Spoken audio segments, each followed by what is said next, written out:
Good morning. This is Catherine Clement in Boulder, Colorado, and this is the Saturday Morning Mastermind. Our usual host, Samantha, has had to take care of some personal stuff that's going on at her place. And so I'm just kind of filling in, and we're reading the book, The Five Love Languages. And we're on chapter 4, which is gifts. And you can always go to our YouTube channel, Mindset Mastery Collective, and check out the previous chapters that we've covered and the previous books that we've covered. And we meet every Saturday morning. It's just a small group of friends. And we cover different books, business-related books, but mostly self-improvement books. So this book has really helped many of us understand a lot more about ourselves and others. And I know personally it's helped all of my relationships. And this is a great chapter today. It's talking about gifts. The basic concept of this book is that people give and receive love in different ways. And it's good to know those ways, because if you really love someone, you want to, of course, have them feel your love. And if you're giving it in a way that they don't receive, then they don't feel like they love you or like you love them. So it's really a very interesting subject, and I look forward to talking about it. But first, we're going to let everybody introduce themselves.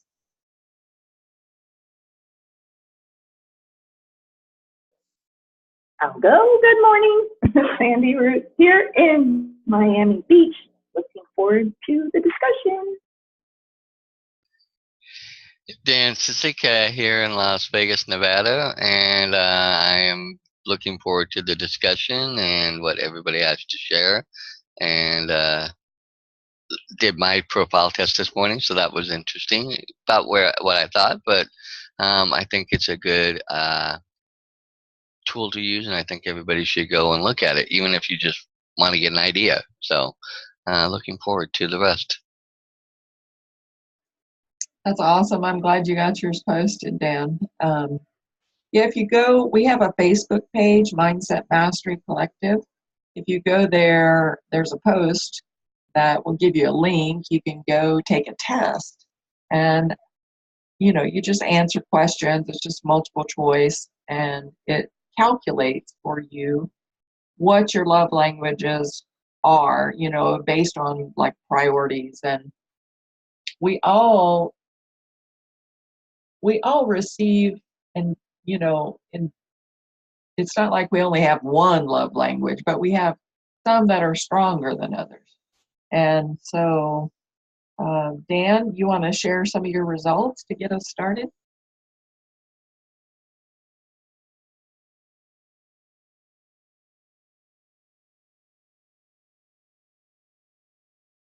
You're muted. I can't hear you.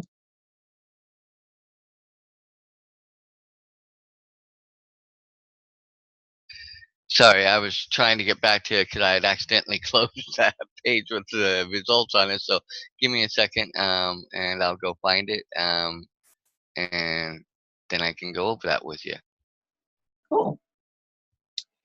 Well, this is a really interesting chapter. This chapter 4, is about gifts. And this, I think, this causes a lot of issues. This particular one, because a lot of guys are taught from the time they're little that every woman wants gifts, and that's the way to a woman's heart, and it is the way to some women's heart. But for women like me, who gifts is actually, I think, my least prioritized love language, gifts just don't, it's not that gifts don't mean anything to me, because they do. And it's interesting that they bring this up in the chapter, like if a father gives his son a rock, he might find that rock in his son's dresser when he's in his 20s, if his love language is gifts. Well, my love language is not necessarily gifts, but I do keep things like that people have given me, and treasure them and feel the love and everything. But to try to just, I guess maybe some of it is just experience where people have had extremely unacceptable behavior and then given a gift like that was supposed to make up for it and stuff like that, or if I wanted quality time with them or something and then they thought they could just buy a gift as a replacement. Now that's the interesting thing though, because if somebody else's love languages is gifts, regardless of the circumstances, if they're buying me a gift, they think that that's showing me love. So this is why it's so important to understand the differences between how people receive and express love. Because to somebody with a low priority gift, they might feel like they're being bought off or, whatever. They like it doesn't, we don't receive it like the giver is intending it to be received.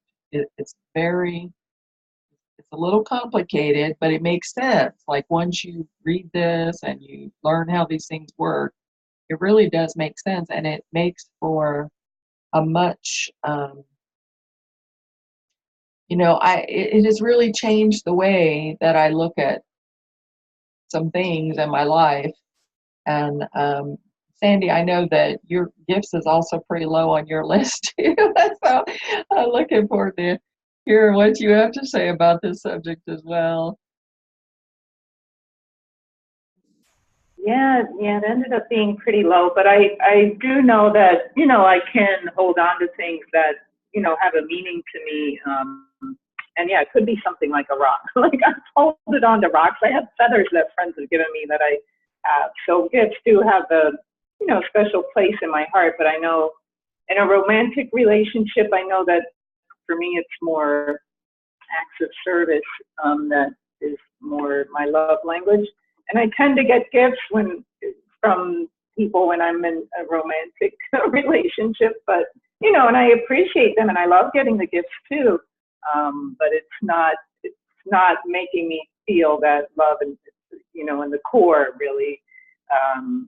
Yeah, it's almost like what do they want? Why are they buying me gifts? Like they want something. So, but the acts of service for me is like when I really feel like someone's truly loving me and caring, is that they're really taking, doing things for me.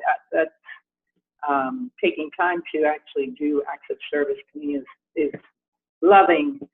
And the other chapter was interesting because the one question at the end, what did it say?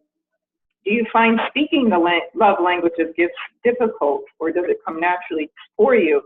And that made me think, like, one of my best friends, she loves to give gifts, and makes me gifts. Like, she's an artist too, so she takes the time to make them and does these elaborate things, and they're so thoughtful, and like every piece of it has a meaning to it.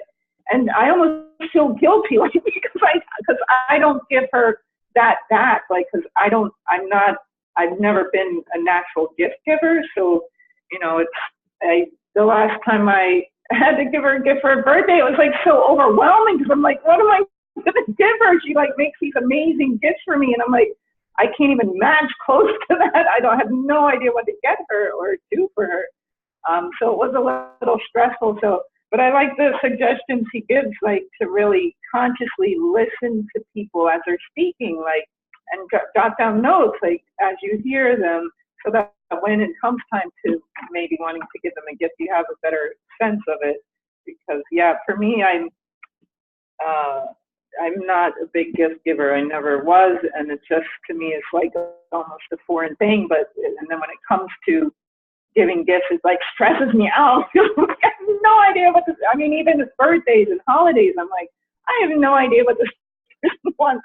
So I think I'll try this suggestion he put in here to jot down notes when you hear people speaking about things in their life. Like, I thought it was so sweet, the daughter who made the song playlist for her father, and she started doing that every year, and he listens to it all the time. I think that's like so cute and adorable and so thoughtful. So I'd love to be able to have that gift of giving in that way as well, like really thoughtful gifts that are really talking to the person's heart, you know. So I think it's really special to be able to do when someone's language of love is gifts. So I definitely would like to learn how to be a better gift giver.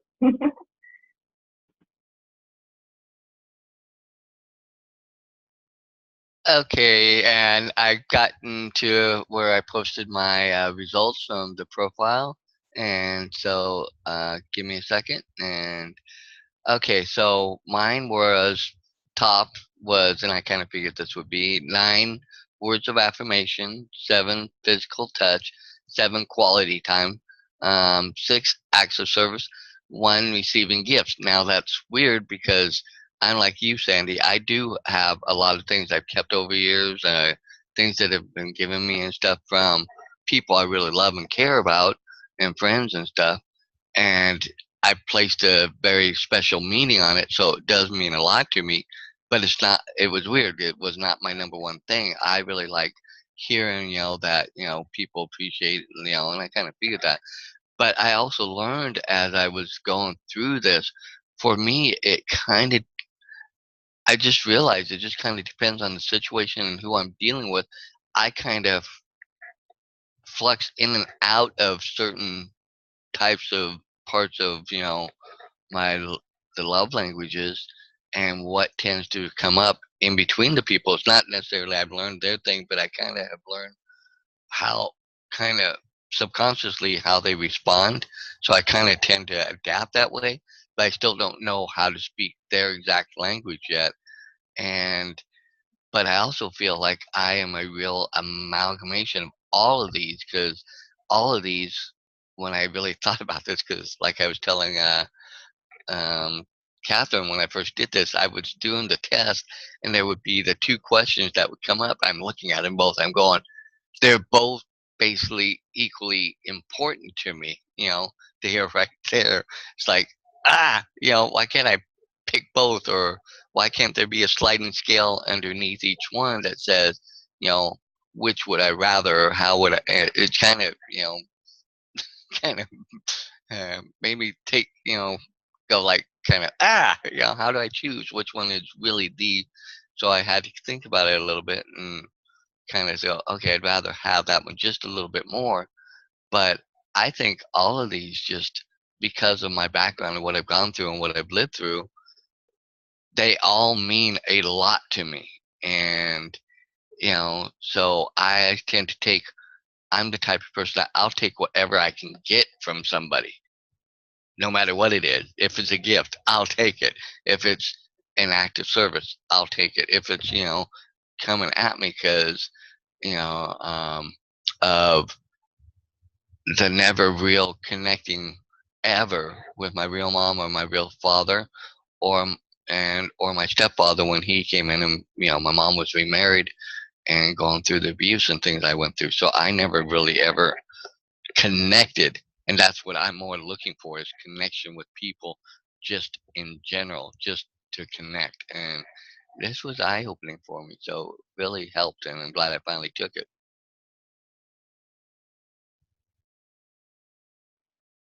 Yeah, I'm glad you did too. It is eye opening, and it's interesting that we don't know ourselves as much as we think we do until we start doing this kind of work and taking these kind of tests, and really figuring out what is my priority. And there's a lot of people that words of affirmation is their top one. And for me, I don't know if I just don't trust people or what, like, because people give me words of affirmation, and I do pay attention to, since I read this book about how people are expressing love, because whatever they're doing to you, like, they're telling you what their love language is. And so if they're hyping you up with all this stuff, they're pretty much, theirs is words of affirmation. And to me, I don't know, like, I hate to just sound cold, but words are cheap. People say words that they don't mean, and they try to, like, you can tell if someone's being genuine and giving you a compliment, or if they're just blowing smoke up your ass. And so, if it's genuine, I can definitely receive it, although it is still difficult for me to receive words of affirmation. I'm not sure. I have more exploration to do within myself around that. Why I think it's because I'm just self-critical over a lot of things. And it's I one of the ways that like mine is acts of service too. I think that one of the reasons it is because that's the way I express, is by doing things for people and helping people, and I overextend myself way too much. Like way too much. And so if somebody can come in and do an act of service for me that helps lighten my load a little bit and gives me, like, one less thing on my plate that I have to do, that means so much. So I think it's interesting how our love languages drive us, um, and sort of call the shots on how we can receive as well. Although I'm sure there are people with acts of service, like, I think there should be one for how you give and one for how you receive, because I think it can be different.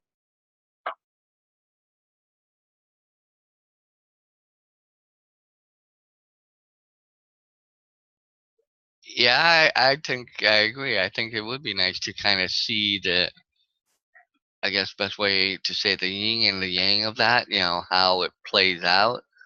I wish I could kind of step out of my body and kind of watch myself as I react, and then watch myself as I do some things to help me see things a little bit. Because I tend to, um, like for my family, I tend to try to give gifts that I think have some meaning or something, but at times, I guess, sometimes it just doesn't go that way, and I tend to keep trying because I think that's how I can connect, I guess. And so, yeah, I think I've got a lot of work to do in that area, just paying attention more to, my whole family and friends and stuff. And like I said, this book is really opening my eyes more and more. And the more I think about it, I'm starting to go on tangents like, okay, this person kind of does this and that person kind of does that and that.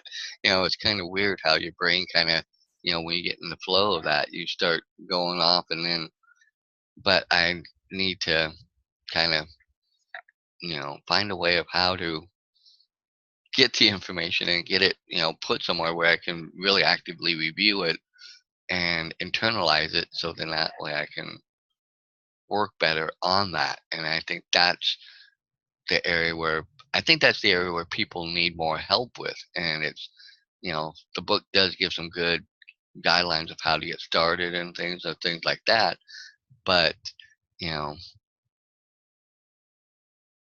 I still wish there was a little bit more, being the analytical person I am, being step by step. Give me the exact steps, and then maybe it'll work out better for me. So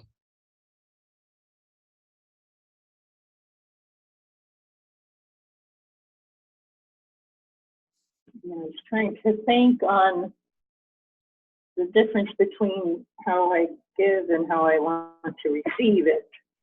But I think, yeah, my highest one was that I like acts of service, but I think that's how I give too, mostly.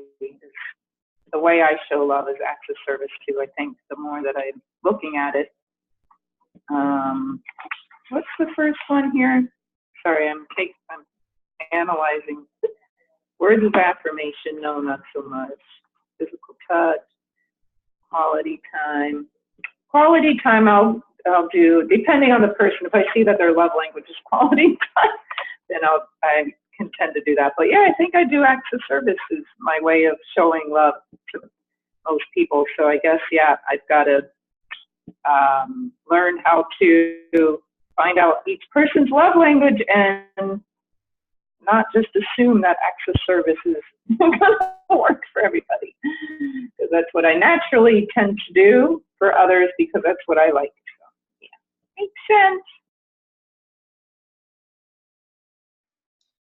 So one thing I've noticed is that, and I've noticed this at least on my behalf and my son's behalf, because I haven't had him take the test, but um, I'm pretty sure his first is gifts. And it can cause issues, like these love languages can cause issues, like in my instance, mine's acts of service.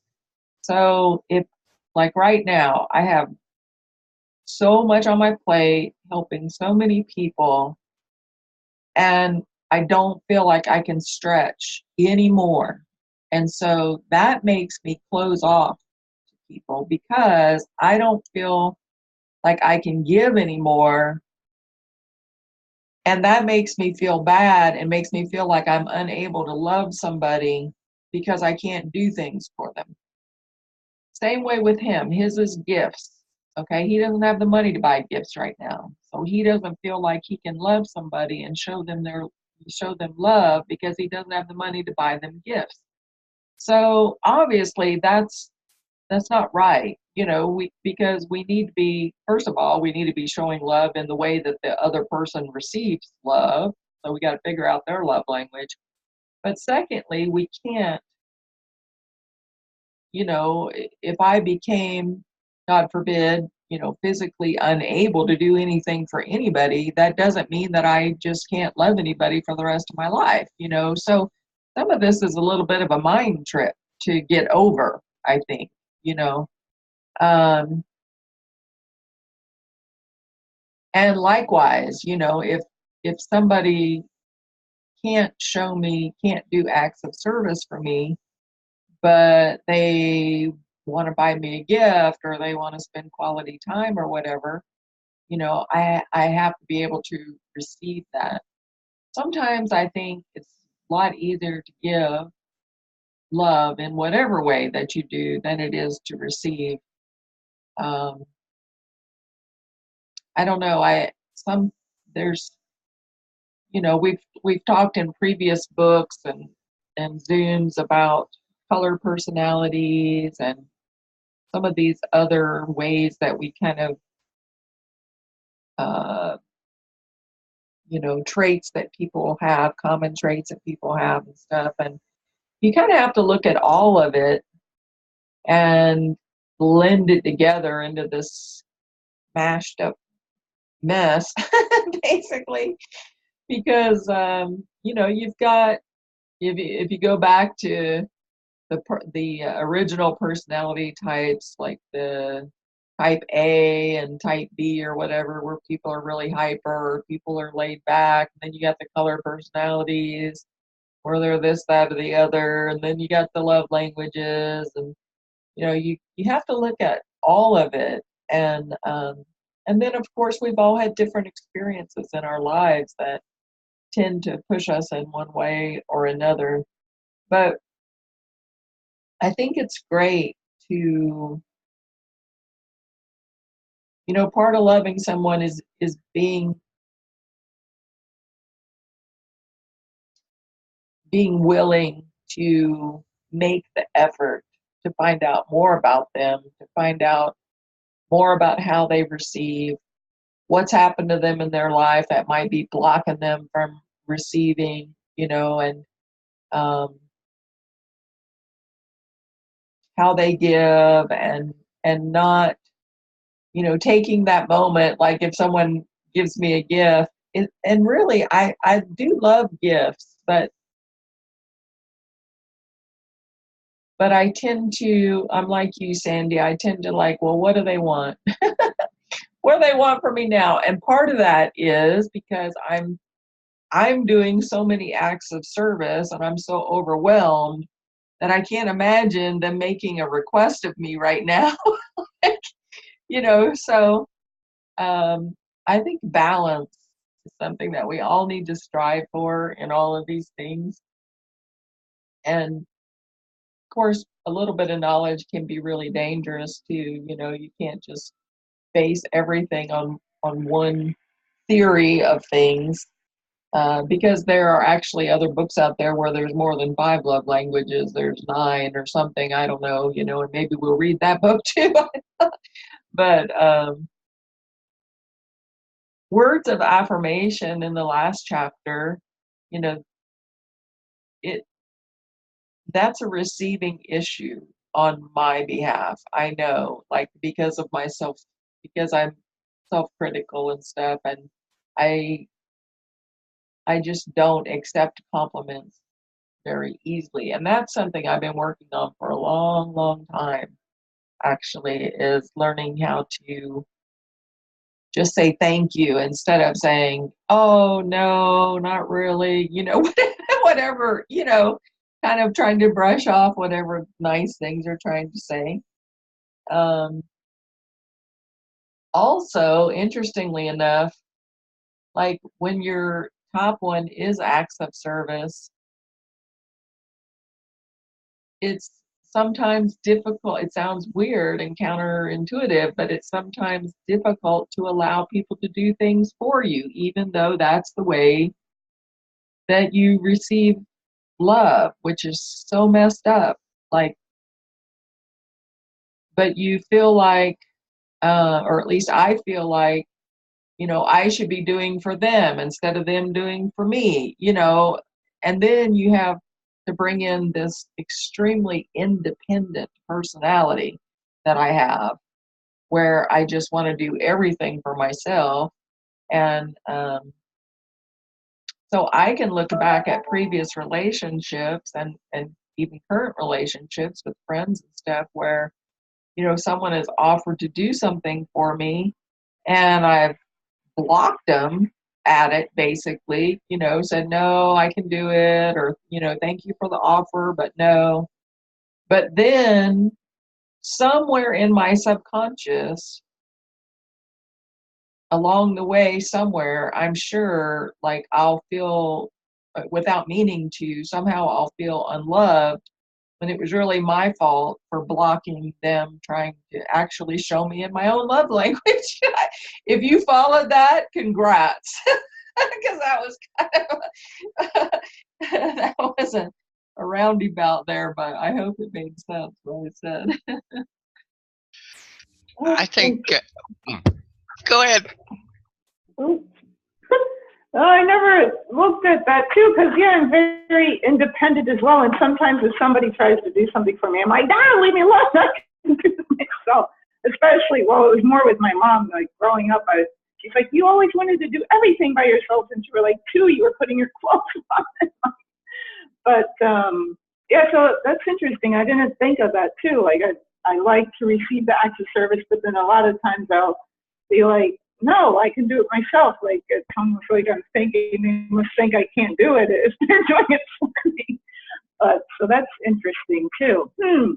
But yeah, I think maybe it's more in like a romantic kind of relationship that I like the acts of service that shows the love for me. But in other relationships, I feel more like I like to do things myself.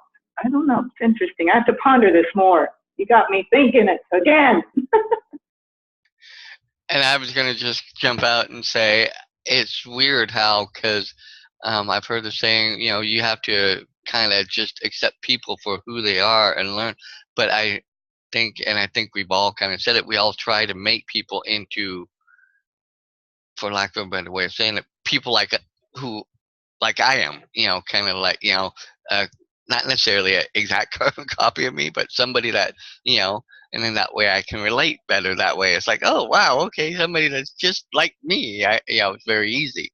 But for everybody in general out there, you know, I think we're all finagling that, you know, world of how do we best, you know, get what we need and desire, but yet are able to fulfill and help people that we're caring about and that are important to us and that we love, and help make them feel the same way. And I think that's where, you know, all this, like you were talking about, Catherine, all the different things out there, the color or the personality, this, that, and the other thing. And people get so hung up on, oh, well, you're this type personality, but they forget there are other aspects of this or that. And it's kind of learning, like how I think with our, group and what this group is about, we're trying to learn and understand the best and everything that we can about ourselves, so that way we can give the best part of ourselves to other people, so that way through the universe and how things respond, that we can get back what we need that fulfill us or make us feel the way we need to feel. So the whole that whole harmonization type thing, which is for the most part in disharmony out there. um and it's just weird, because how do you contain it all? How do you grasp it all? How do you get to that, to where, you know, that's, to me, that's the puzzling part, and that's the part I would love to figure out, because then it would make my life so much easier, and I could get along with the people and this and that, and know how to respond in all situations, but you don't. And it's funny how you were talking, Sandy, about, like in romantic relationships and your general relationship. And I think that's a component that, we have to look at, because I think we're all, I think if I'm honest, I'm kind of like that. There are certain things I only want, the person I'm involved with and stuff to do special, that makes me feel extra special, and that I want to do to make them feel extra special, that they're a little above everybody else, if, for lack of a better word, if I'm making sense. And that's another area I think, that I need to look at.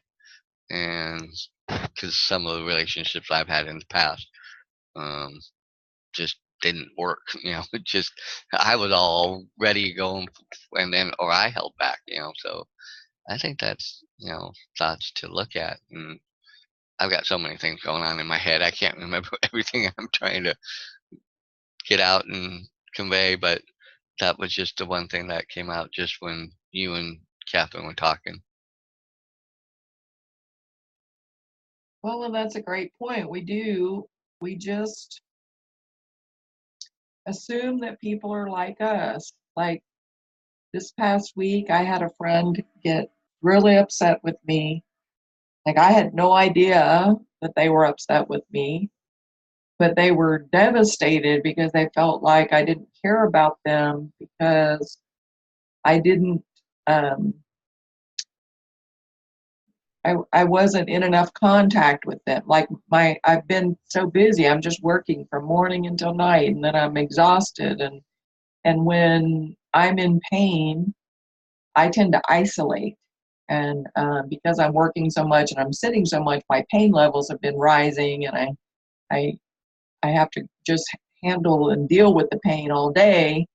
And by nighttime, I'm just ready to kill somebody. And so when I'm in pain, I isolate for two reasons. One, I don't want to bite somebody's head off because I get so bitchy and out of control when my pain levels are so high. And two, like my entire body is overstimulated, and I just need silence. Like I don't want to talk to anybody. I don't want to chat. I don't want to text. I don't want to call.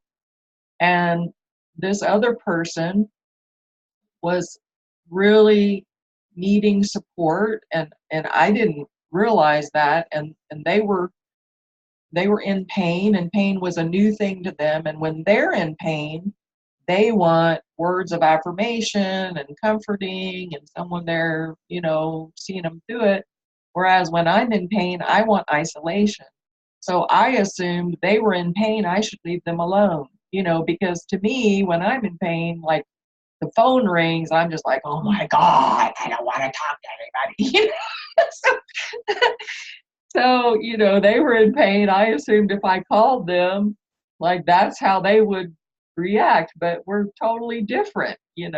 And so that's, I think, our biggest mistake is like, I mean, at the core, we're all alike, as I think, but as far as wanting love and stuff, but it's just all these different ways that we give and receive. And so, it was a big deal. And thankfully, I kind of, because of this book and, doing these masterminds and stuff, I recognized what was going on, and I was able to apologize and use words of affirmation to rectify that situation, because of course the last thing I would want to do is cause them any more discomfort when they were already in pain, but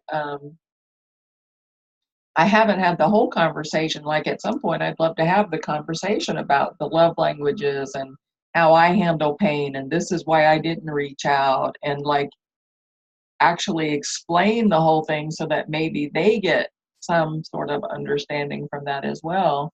But right now, I just kind of fix the situation by recognizing their love language and responding in an appropriate way to them. And the words were magical. I'm telling you, if somebody's love language is words of affirmation, words are magical.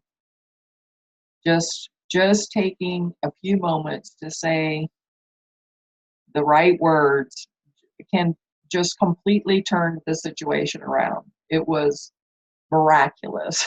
Like at one point I thought, oh my gosh, this relationship could be in trouble here because of this, and then just a few minutes later it was completely fixed because I recognized and they were sincere words of affirmation. They weren't, just made up crap. um, but I just had no idea how much I was hurting them, and with absolutely no intention whatsoever, trying to.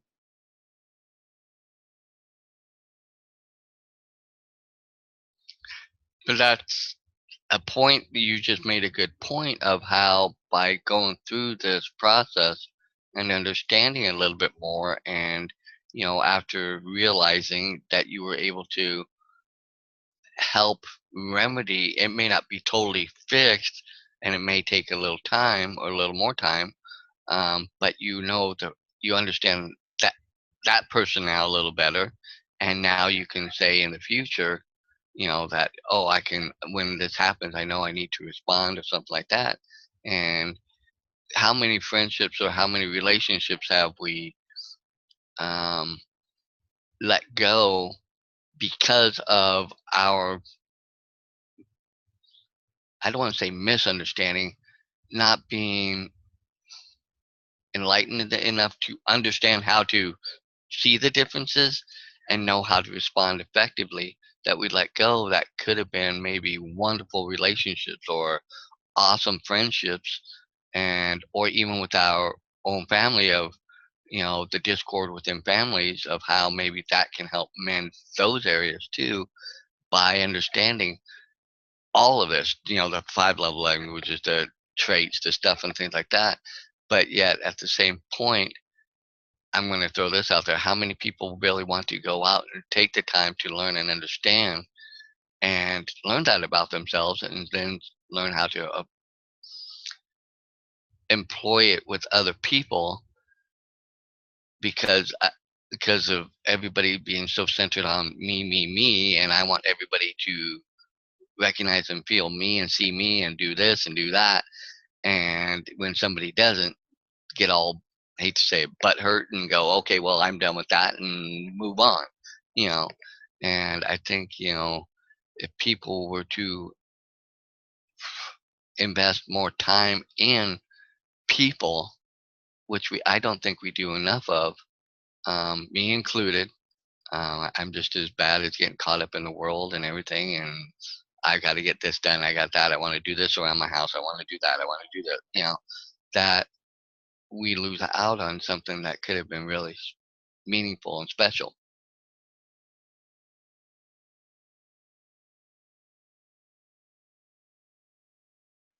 Absolutely. I know I've lost relationships for those exact reasons, and hindsight is always 2020. So we have to forgive ourselves, and we're doing the best we can, and bravo to us for being here and learning these things, and learning how to employ them with other people. And everybody just wants love, or wants to feel loved and respected, but it's just a confusing thing. Like this book helps so much, but it's still confusing. But time is everybody is so busy these days, and unfortunately and very sadly, it is easier to just say, oh, well, to hell with that, and move on, than it is to actually spend the time to figure out someone and what makes them tick, and what insults them and what makes them feel unloved, and uh, just dealing with other people's drama, basically, when you feel like you don't want any drama in your life. But or you don't have time for drama or whatever, you're just trying to get through the day. And yet that quote drama is not just drama, it's somebody's feelings. It's somebody's heart that's hurting because of something that you said or you didn't say, or the gift you didn't give, or and like with my son, he's a gift giver, and when he doesn't have the money to give gifts, he feels like shit about himself. So that's important for him to understand, so that he doesn't judge himself over that.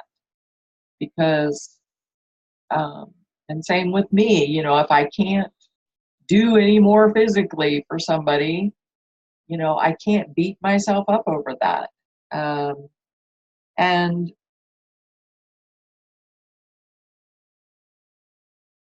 I don't know,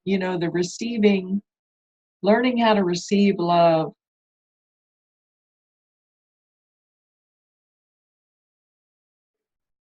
it just requires a vulnerability that many of us are not willing to have at certain stages in our life. Like, I feel like I've become a lot more vulnerable lately, um, and had a real heart opening. But I still have, my blocks and stuff, and I have to recognize that about myself. And a lot of that comes from just, prior experiences and bullshit in life that happens, that we can say we've let go, but you still see the remnants sneak up and bite you in the ass, when in situations, or at least I do. I recognize it, I say, oh, I live in the now and I don't think about any of that. And it's not like I consciously sit around thinking about the past or anything, but I'm honest enough with myself to recognize and acknowledge that when certain things happen in certain relationships, I can look back and see what triggered that. Most of the time, if I'm honest with myself, I can look back and say, oh, yeah, I responded because like that, because such and such happened in the past. And I guess at least being able to make that connection brings me a little bit closer to healing, and certainly prevents certain things when I think proactively about, I really want relationships to be different than how I've done in the past. Taking the time to read books like this and discuss them, not just reading it, because all of us acknowledge that none of us would get as much out of these books if we were just reading them on our own. Talking with you guys about it and hearing what you get out of it and your experiences and stuff really helps me understand it better. So, yeah, if you're out there and you don't have this book, get this book. And, if you're just watching the replays, consider jumping on here with us. And we always post the link on Facebook in the Mindset Mastery Collective. And I usually share it on my Facebook page and stuff. And, jump on here with us live and talk to us and share some of your experiences. And because we all learn so much from each other. We really, really do. That's why we're still doing this after however many years we've been doing it. Initially, I think we all had expectations that our community would grow larger and larger and larger, and there'd just be tons of people on these Zooms.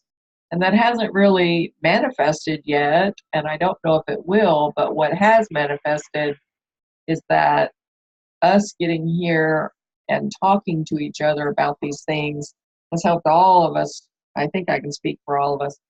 Certainly helped me grow tremendously, and that's why we still show up, even though there's just a few of us, because it means more than you could ever imagine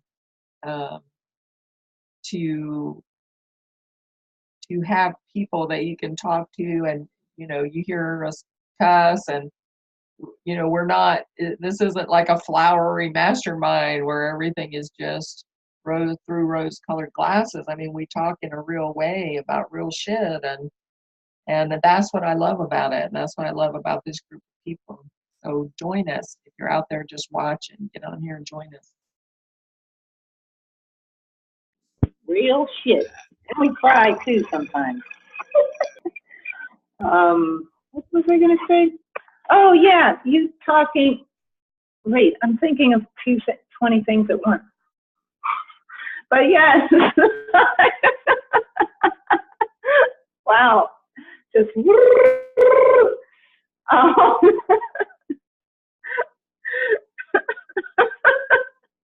I can't get it all out fast enough. But yes, it's so true. Like coming on and chatting, we see new perspectives and learn a lot more by doing it together.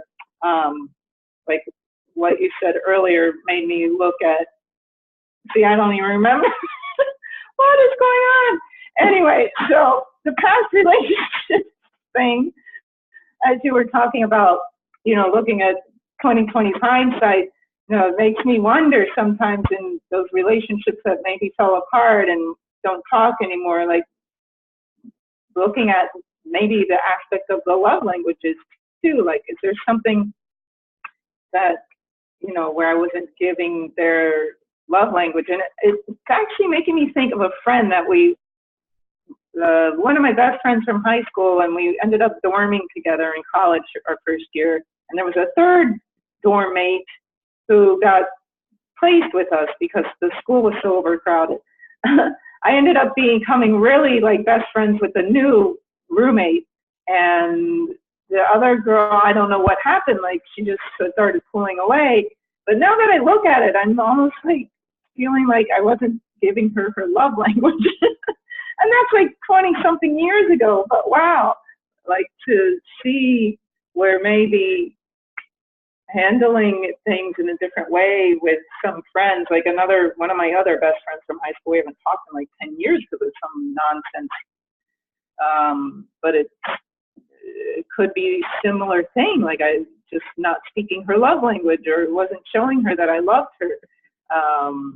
So it's interesting to look back. And of course, like some relationships with men, like seeing, because there was one guy, he loved to give me gifts, and I remember him once saying something like, well, you never give me gifts, you never buy me anything. And so I realized that that's his love language. For me, it was like acts of service. I would do things for him as acts of service, because that's my love language. But, so really, yeah, looking at these relationships and how they can really fall apart if we're not speaking each other's love languages. And I'm sure there's some possibly, of course, other factors involved, not just the love language that made things fall apart, but could be anything. But yeah, really looking at that and saying, could possibly be partly because I wasn't showing love in the way that they need to have love given to them. And that reminds me, I was reminded too, the one guy who used to give me gifts, like I have this like blanket thing he got me from Peru once. It's beautiful. And you know, when you end a relationship, they say get rid of all the stuff related to them, so it's not in your aura. You're not thinking about them. Get it all, rid of it all. You know? So I do that. Like I have some stuff in my closet from one of the last relationship that was really meaningful for me. And I took it out once and I put something back in the kitchen. And then a few days later, I'm like, no, that's going back in the closet because all this stuff would come up again. So yeah, it's true how the gifts hold this energy of that person, that reminder. And I have this blanket from Peru. I couldn't hide it because it's so beautiful. But it, you know, like always reminds me of him. But it doesn't so much anymore. But it does, but it's more in a good way now because I got through what I needed to get through. But yeah, it's just so amazing how gifts really do hold the energy of the love that you received from that person, or whatever it is you received, whatever meaning you took that gift to give, and how important it is if you are trying to get over somebody to hide that stuff because it can really turn the stuff up again if you're working on cutting the cords and stuff like that. So it's interesting how much the gifts hold meaning. I'll quickly just add a little bit of something that this is. Oh God, I'm going to really say something that's going to sound really weird, and yes, you guys will probably think that it's weird that I'm this way, but growing up with my relationship with my grandmother and grandfather, especially my grandmother, in her house, it's weird. She had papers, like newspapers and papers that she had and stuff and everything. I hate to say it, all around her house. Not that her house was messy in the way that we couldn't walk or sit or have places to sit, or that was just um like you see in hoarders. It's kind of that type of. But my grandmother was a hoarder. I hate to admit it. And that trait has passed down to my my mom that I call my mom, my aunt. She tends to have that trait, which my one aunt that I'm very close to doesn't, which is odd and weird. I don't understand it, but I guess sometimes certain things do things, and it tends you to make you go one way, and other things tend to make you go another way. So in that, I have tended, and I think my brother has both a little bit tended to be people that hang on to things. Now it can be the littlest thing. It can just be paper that I get, and because that's what I grew up with, that's what I remember, and that brings. I hate to admit it, it brings comfort to me. I don't know why. I don't get it, but and for some of my friends and stuff, uh, it's not so much out in my, but it is a little bit out in my living area. But in my room, it tends to be, and it tends to drive a couple of my friends crazy, and they don't understand it, and they say, "Can't you just get rid of that stuff?" And it's kind of weird how it brings that weird comfort of like what being at my grandmother's house, and that's kind of what I'm surrounding myself with. But yet at the same point, I absolutely hate it looking like that too.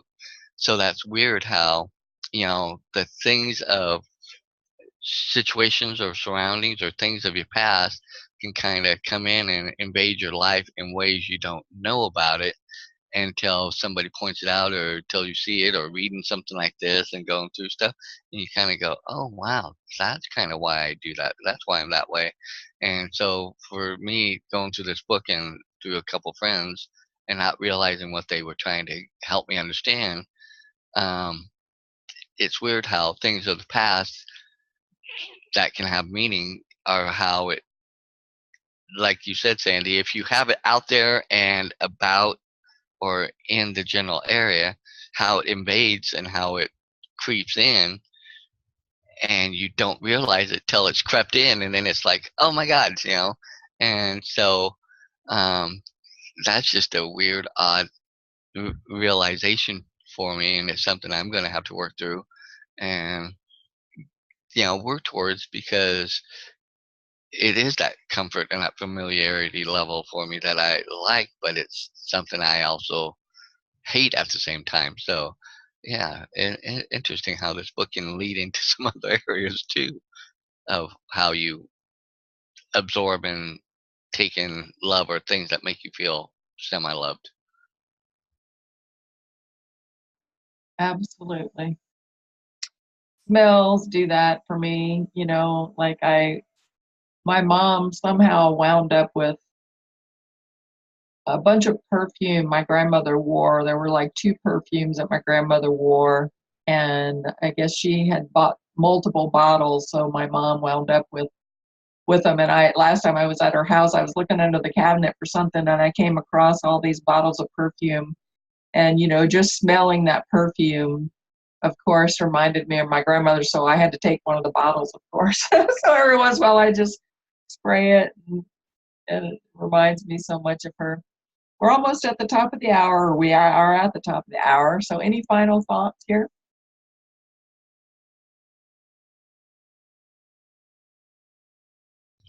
I'll go first.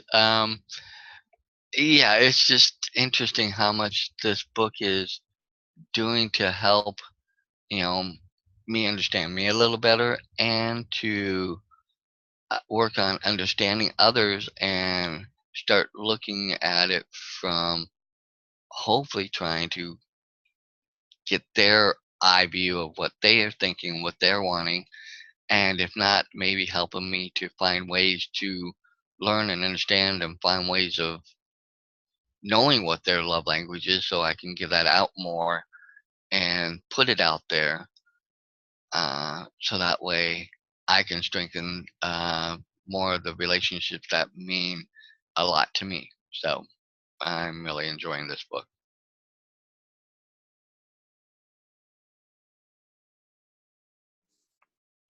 I was just looking at the last two questions in the book, and I think there's things well, I mentioned it in the beginning a little bit about consciously listening for gift ideas. So it says, in your conversation with others, do you consciously listen for gift ideas? Would keeping a gift list in your notebook be helpful for you? I think I'm going to start doing that so that I'm more, it's easier for me to give gifts when it's the time to give gifts, or when it's just spontaneously, I want to give a gift time, so that it's not such a scary, daunting, like, what do I give them kind of thing. And then the other one says, if you enjoy receiving gifts, from who would you most like to receive one? Would it be appropriate for you to give this person a gift this week? That just made me think, like, maybe let's see who I could give a gift to this week, because I'm not a natural gift giver. Like, think of one of my friends or somebody who I could give a gift. I know who, actually. A friend's coming to visit, so now I have to think of a gift. But I will, because I'll have my handy little notebook now. Okay, that's it. Awesome chapter, good discussion, got some new insights, and keep looking forward to discussing all of these love languages. So awesome and eye-opening. I'm like you, Sandy. I kind of freak out when I have to get somebody a gift.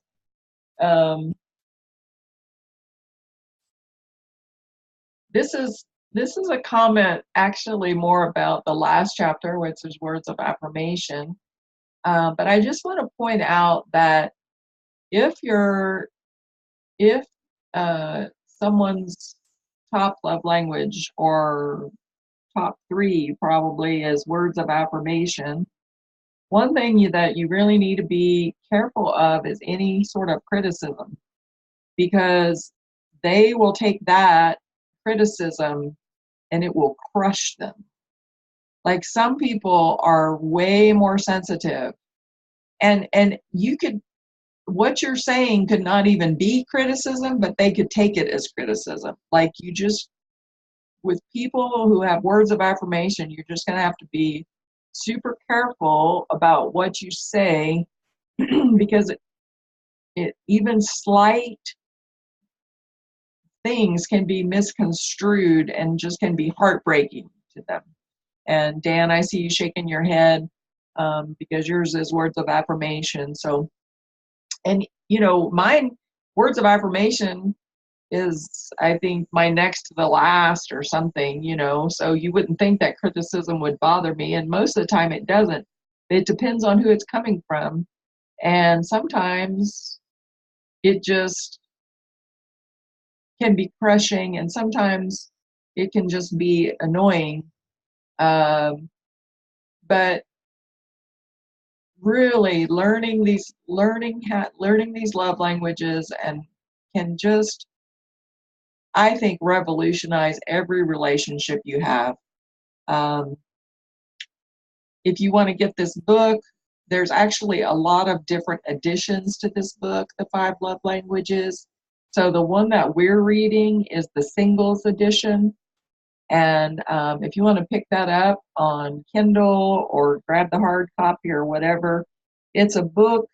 This is definitely a book worth buying, no doubt about it. Um, Whether you care about relationships with other people or not, you're going to learn so much about it, and your hindsight is going to be so much better. Like we've all said, looking back at previous relationships, if we had known this information, many relationships would have been different. Many relationships would not have ended. You know, they would probably still be intact. And hopefully going forward, you know, future relationships and current relationships will be much stronger. And every relationship has its issues, but, you know, hopefully the past won't repeat itself, I guess is what I'm trying to say, now that we're learning these things and can really make a conscious effort to express love in a way that people can receive it. Because I don't think having issues receiving love is, you know, a unique thing. I think most people have issues receiving love. And part of that is because of these love languages, is because, you know, it's not being expressed in the way that they receive. So, so yeah, it's an amazing book. Grab it, join us. It's the singles edition. Catch the replays on our Mindset Mastery Collective YouTube channel. Jump on the Zoom with us when you can, and like our videos, or, you know, come over on our Facebook page and join the community. You know, that community is growing. They're just not jumping on here necessarily with us, but our community on our Facebook page is growing. And you know, put a post up over there and tell us what your love language. If you're not comfortable getting on here talking with us, just get on our Facebook page and put a post up. Take the survey, find out what your love languages are, post the results. You know, if you have questions you want to ask or things that, you know, insights you want to share, we would love to hear from you. So thank you, everybody. Have an awesome week. It's been an awesome discussion. And I look forward to seeing you next Saturday. Love you guys.